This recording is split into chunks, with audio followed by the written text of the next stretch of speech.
So let my light light up like the city lights,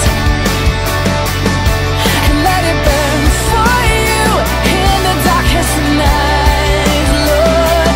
Let my light light up like the city lights, and let it burn for you in the darkest of nights.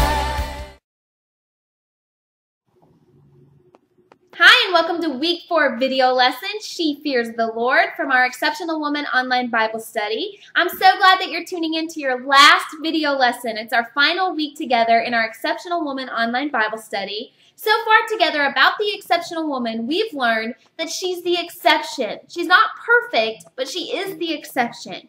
That she always has noble character. She resolves in her heart to do what's right, no matter what the cost. We've learned about an exceptional woman that she's diligent in her work.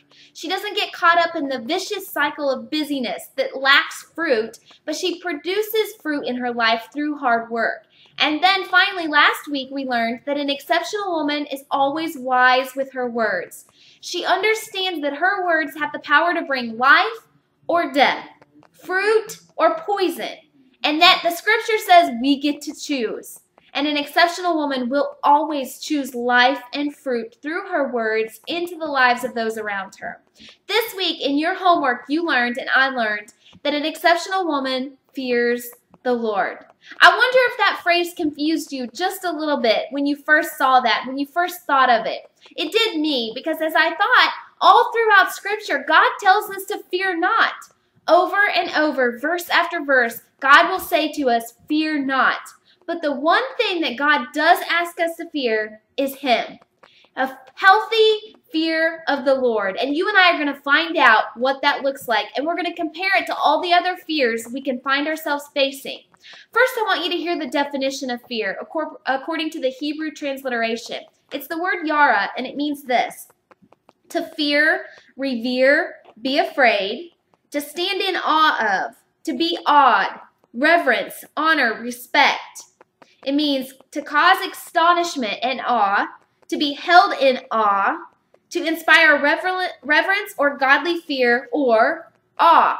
Now, considering how many times that definition used the word awe, I thought it was worth our time to look up that definition of that word as well, awe, that word awe, and what it means. And it means this, according to the dictionary: a feeling of amazement and respect mixed with fear that is often coupled with a feeling of personal insignificance or powerlessness. The idea of awe, or the idea of this fear we're talking about, is that it's something that consumes you. It has the potential, the ability to hold you almost paralyzed in such astonishment and awe. It makes you feel very small and insignificant and powerless in a situation. And then it can also just really impress you. That's the idea we're talking about when we talk about that word fear. Now, this is what I've realized as we went into the study and as I began writing that study for that week. I realized that so many times, girls, we are caught in awe. We are in fear over things. But really, not very often is it God.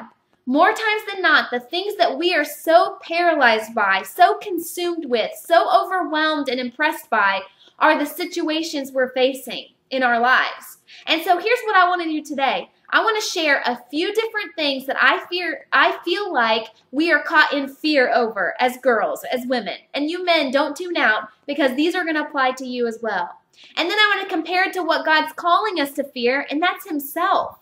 So let's look at this. Here's the first thing just in my own life, and I'm sure you'll find it to be true in yours at some point in life, that you have feared before. Something that has caused you to be paralyzed, to be consumed with, and it's this: a fear of rejection and embarrassment.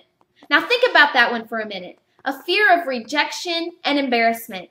How often do you and I take a step back and not step out into all God has for us simply because we fear the rejection of somebody else or being embarrassed? I know that to be true in my own life. That fear of somebody else just not accepting me, of rejecting me, or that fear of I might embarrass myself has held me back on more time probably than I can even count. And I wonder if that's true in your own life. Fear of rejection, embarrassment. Listen to this verse. It's Isaiah 54, verse 4. Don't be afraid. You're not going to be embarrassed. Don't hold back. You're not going to come up short.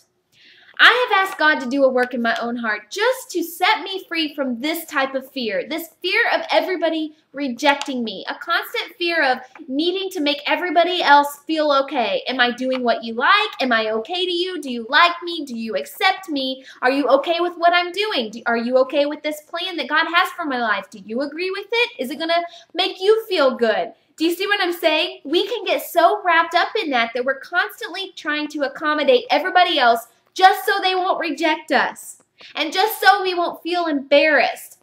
I have to tell you, even about this online Bible study, when God dropped it in my heart to do this study, the first fear I faced was rejection and embarrassment. What if everybody thinks it's a silly idea? What if I do a terrible job on camera and embarrass myself?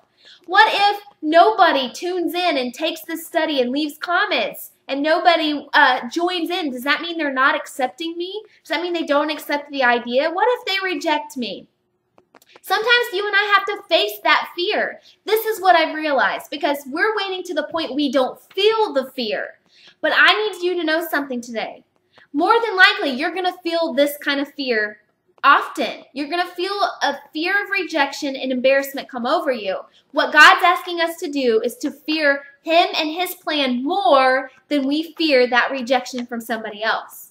He doesn't want that fear, although we might feel it, to paralyze us and keep us from going forward. So many of you girls desperately need the acceptance of all those around you, of your social circles, of your friends, of your coworkers, of your family, to make you feel okay so that you keep going forward. And when they don't accept you, you mold and shape yourself into whatever they're looking for from you. God doesn't want you doing that. You have the right to just be who God's made you to be. And if they reject you, they reject you. I've came to that conclusion in my own heart. At the end of this study, if you girls don't like me, or you didn't like the study, or it didn't work for you, I'm okay with that. It does not mean that God didn't call me to it. It doesn't mean that I'm any less valuable or significant to ministering to women's hearts. It just means it wasn't a fit for you, and I won't take it personal. And I really want us to overcome this fear of rejection and embarrassment and be willing to fear God and what He calls us to more than we do what other people say. Here's the next fear that I feel like we need to face and look into, and it's this: a fear of failure. We can become so paralyzed. Again, it goes in line with what I've just been teaching on. We can become so paralyzed that we never step out simply because we're afraid we'll fail. What about, let's just use, for example, diet world and getting healthy and losing weight. Some of you know that you need to. You've heard every video lesson and blog that I wrote on fitness and my book, Fitness by Faith, and you know God is calling you to a healthier lifestyle. You simply are not stepping out into it because you have a fear of failing. You've failed before. You've tried the thing before and you failed. And now that has become a real fear in your life. You feel like it's just easier to sit on your hands and do nothing and not fail. And you'll feel better about that than to step out with the possibility that you might fail. And I want you to hear this verse, because God really will affirm us with this verse. It's Isaiah 41, verse 10 from the Message Bible. It says, "Don't panic, I'm with you. There's no need to fear, for I'm your God. I'll give you strength. I'll help you.